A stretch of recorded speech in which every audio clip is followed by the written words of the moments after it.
नमस्कार दोस्तों।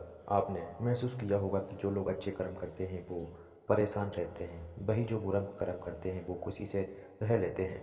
अच्छे कर्म करने वाले परेशान होते हैं कि आखिर उन्हें इतनी परीक्षा क्यों देनी पड़ रही है, जबकि जो अधर्म की राह पर हैं वो खुश हैं और ज़िंदगी का लुत्फ़ उठा रहे हैं। अगर आपके मन में भी ये सवाल आया है तो आज हम आपको इसका जवाब देने वाले हैं।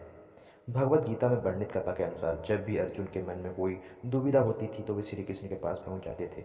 एक बार की बात है, अर्जुन भगवान श्री कृष्ण के समीप आकर कहा कि वो दुविधा में है और इसका जवाब वो श्री कृष्ण से चाहते हैं।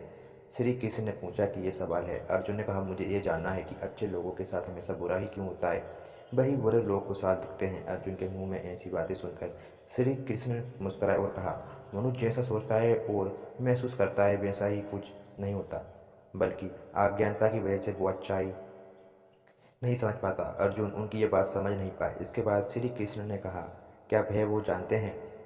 श्री कृष्ण ने अर्जुन से कहा, पार्थ, मैं तुम्हें एक कथा सुनाता हूँ। उसे सुनकर तुम समझ जाओगे कि हर प्राणी को उसके कर्म के हिसाब से ही फल मिलता है। प्रकृति और किसी की अपनी राह चुनने का मौका देती है। अब वो मनुष्य की इच्छा पर निर्भर करता है कि उसे धर्म की राह पर चुननी है या अधर्म की। कथा शुरू करते हुए कृष्ण ने कहा, एक नगर में दो पुरुष रहा करते थे।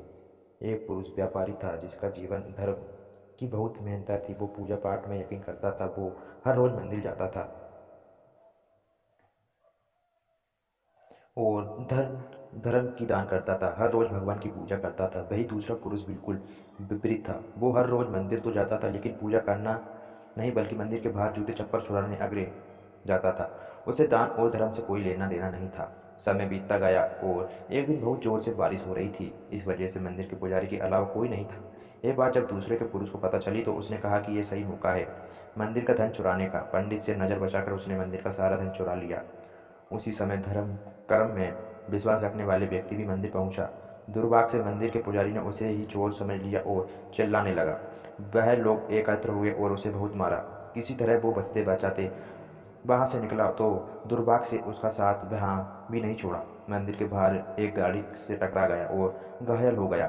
फिर वो व्यापारी लगड़ते हुए घर जाने लगा तो रास्ते में उसका मुलाकात उस पुरुष से हुई जिसने मंदिर से धन चुराया था। उसने कहा, आज तो तेरी किस्मत चमक गई, एक साथ इतना सारा धन मिल गया। ये सब देखकर उसे बहुत बुरा लगा और उसने अपने घर से भगवान की सारी तस्वीर निकाल दी। कुछ सालों बाद दोनों की पुरुष की मृत्यु हो गई। मरने के बाद जब दोनों यमराज की सभा में पहुंचे और भरे पुलिस ने दूसरे व्यक्ति को देखा तो उसने बहुत गुस्सा आया। उसने क्रोधित होकर यमराज से पूछे, हे लिया, मैं तो हमेशा अच्छे कर्म करता था, दान में विश्वास रखता था। उसके बदले जीवन भर मुझे अपमान और दर्द ही मिला और इस व्यक्ति ने नोटों से भरी पोटली। आखिर ऐसा भेदभाव क्यों? इस पर यमराज ने कहा, पुत्र, तुम गलत समझ रहे हो। जिस दिन तुम्हारी गाड़ी से टक्कर हुई थी उस दिन तुम्हारे जीवन का आखिरी दिन था, परंतु तुम्हारे अच्छे कर्म की वजह से तुम्हारी मौत सिर्फ एक छोटी चोट में बदल गई। तुम इस दुनिया दुष्ट व्यक्ति के बारे में जानना चाहते हो? दरअसल इसके भाग में राजयोग था, मगर इसके कुकर्म और अधर्म की वजह से वो सिर्फ एक छोटी सी धन की पोटली में बदल गया। कथा सुनाने के बाद श्री कृष्ण अर्जुन से कहते हैं, पार्थ, क्या अब तुम्हें तुम्हारे सवाल का जवाब मिल गया? ऐसा सोचने कि भगवान तुम्हें कर्म के नज़रअंदाज कर रहे हैं बिल्कुल भी सत्य नहीं है। भगवान हमें कब क्या किस रूप में दे रहा है मनुष्य को समझ में नहीं आता, मगर आप अच्छे कर्म करते रहे तो भगवान की कृपा हमेशा बनी रहती है। इसलिए अपने अच्छे कर्म को बदलना नहीं चाहिए, क्योंकि उसका फल ही हमें इसी जीवन में मिलता है। इसलिए मनुष्य को फर्ज है कि वो हमेशा अच्छे कर्म करते रहें, क्योंकि श्री कृष्ण ने गीता में भी बताया है कि किसी के द्वारा किया गया कर्म बेकार नहीं जाता, चाहे वो अच्छा हो या बुरा हो।